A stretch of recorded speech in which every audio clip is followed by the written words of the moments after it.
Hi అండి. ఏంటిది కాకరకాయలు చూపిస్తున్నారా? కాకరకాయలేనండి. కాకరకాయ మనం ఫ్రై చేయట్లేదు, ఏంటో చూపిస్తా. కాకరకాయ చెక్కు తీసుకుని ఇలా ముక్కలు కోసుకుని పక్కన పెట్టేసుకుందాం. దీంట్లో పల్లీలు, ఎల్లుల్లిపాయలు, జీలకర్ర, కారం, ఉప్పు, ఇంకా కరివేపాకు ఇవన్నీ కలిపి మిక్సీ పట్టేద్దాం. ఏంటనేది చెప్పలేదు కదా, మనం కాకరకాయను పులుసు పెడుతున్నాం అన్నమాట. ఇంకోండి ఇలా మిక్సీ పట్టేసుకోవాలి. కొద్దిగా పులుసులోకి కొంచెం అట్టి పెట్టుకున్నాను. కాకరకాయలో కూర్చేసుకున్నాం. పెద్ద కాయలు అయితే ఇలా కోసుకోండి. పెద్ద అనుకోండి ఇలా 3 ముక్కలు కోసుకోండి. ఒక మాదిరి అనుకోండి ఇలా 2 ముక్కలు కోసేసుకోండి. చిన్న అయితే చిన్న కాయగా ఉంచేసుకోండి. ఈ నాకు ఒక 4 కాయల దాకా 3 కాయల దాకా పెద్దగా వచ్చింది అనుకోండి, మధ్యలో ఇట్లా కోసాను అనమాట. ఓకేనా? కోసుకొని దీంట్లో పెట్టేద్దాం. ఇలా గిన్నెలు పెట్టేసుకోండి. అంటే అన్నిటికీ గింజలు బయటకు రావండి, ఎందుకంటే ఇట్లా లావుగా ఉండి దూదిలే ఉంటుంది చూసారా, ఆ కాయలకి మాత్రం గింజలు బయటకు వస్తాయి. అలాంటప్పుడు ఏం చేస్తారంటే ఇలా పెట్టండి, మసాలా చక్క బయటికి రాకుండా ఉంటుందన్నమాట. ఉంటే ఆగితే లేదు దారం కట్టి చేస్తారు, కానీ నాకు అలా నచ్చదు. లోపల మసాలా లేకుండా ఎలా ఉంటుందంటే అలా చెప్పాలి, మెత్తగాను మసాలా కంపుచ్చినట్టు ఉంటుంది. ఇలా పెడితే ఆయిల్ అది వెళ్ళి ఎగిద్ది అనమాట, లోపల కూడా ఎగి. సరేనా? మిగతాయి కూడా ఇలా చేసుకుందాం. ఇదిగోనండి, ఆయిల్ పోసేసుకుని దీంట్లో పెట్టేసుకుందాం. ఇది ఎందుకు పెట్టానంటే లోపల మధ్యలో సమానంగా ఉంటుంది కదా, అందుకు మొత్తం ఒకేసారి ఎక్కేస్తుంది. అదేంటి పులుసుగా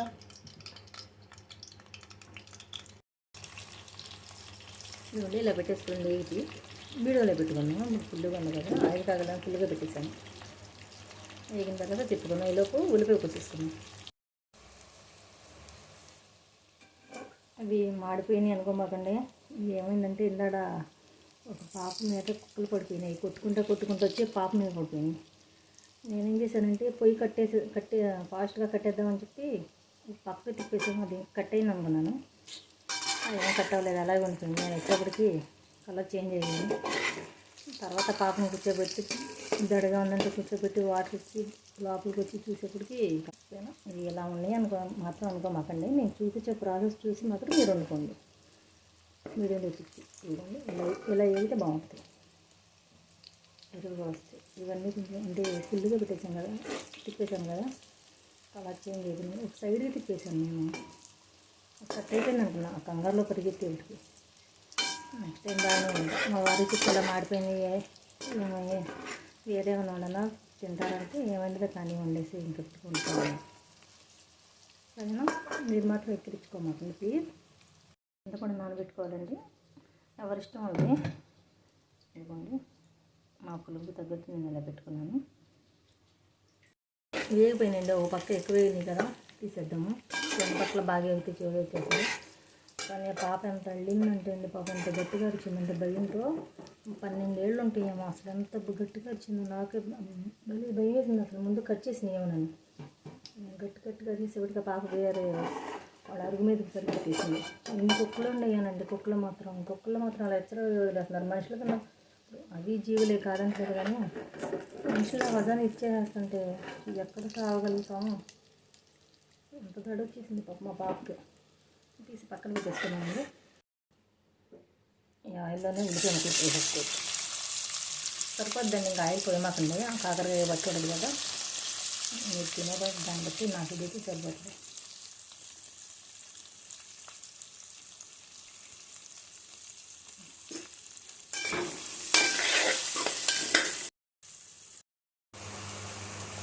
సాల్టు, పసుపు, ఇంగువ, కరివేపాకు. ఈ తాలింపు మీద అవసరం లేదండి, ఎందుకంటే ఇది అది గట్టిపిస్తూ ఉంటుంది కదా. ఆవాలు నేనే మనం శనగకాయ పప్పులు కూడా చేస్తున్నాం కదా, తాలింపు లేవని కూడా ఏమంత కనపడండి, వేస్తే సరిపోతుంది అన్నమాట. ఇలా చింతపండు తీసుకున్నాం, వేగిపోయినాయి కదండి. ఇది ఎల్లుల్లిపాయ, ఇది కారం ఉంది కదా, అది వేసేసుకుని తిప్పేసుకున్నాం.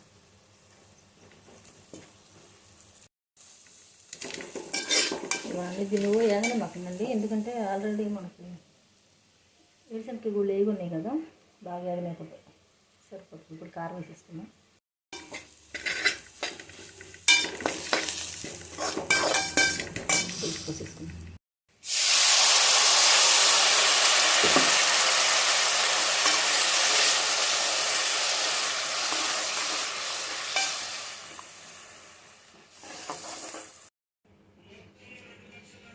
కరివేపాకు తీసుకున్నామండి. తీసుకున్నాం.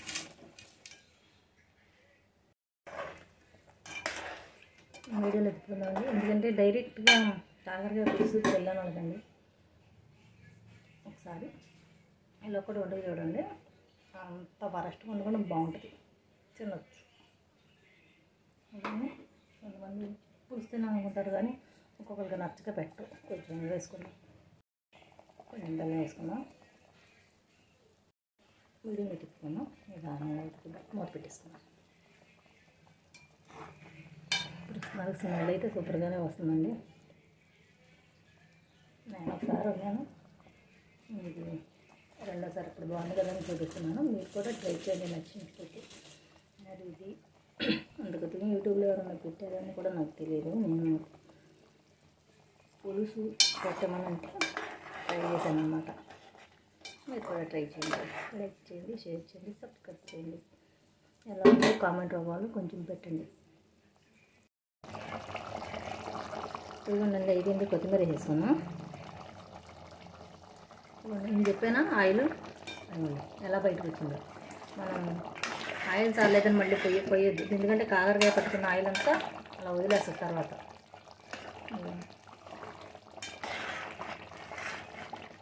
సరేనా? గిన్నె వేడికి ఇది ఎగిరిపోతుంది, కట్ అయిపోయింది. స్మెల్ అయితే ఎగిరిపోయిందండి. స్మెల్గా సగం ఆకలేస్తుంది అనమాట. కూర ఎలా అన్నా ఉన్నది. గిల్లో తీసి చూపిస్తానండి, కట్టేస్తున్నాను.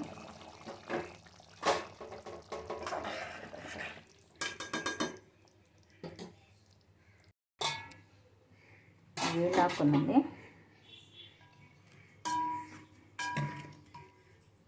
గిల్లో తీసేసుకున్నాం.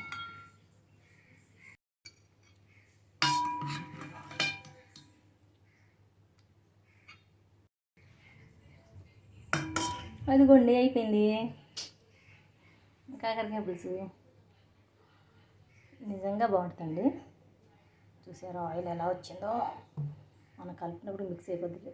ఆయిల్ ఫుడ్ బాగా తినమనుకునే వాళ్ళు కొంచెం తగ్గించుకోండి. నేనైతే అలా పైన పులుసు ఉంటుంది కదా, ఎవరికైనా తేలుతుంది అనుకోండి. మళ్ళీ గరిటతో తీస్తే ఉండదు చూడండి. కొంచెం పులుసుగా ఉన్న కూర ఏమవుతుందంటే కొంచెం నూనె ఉన్న అయితే పిల్లలు పోతేమో మమ్మీ అదిగోండి పైకి తేలుతుంది అన్నమాట.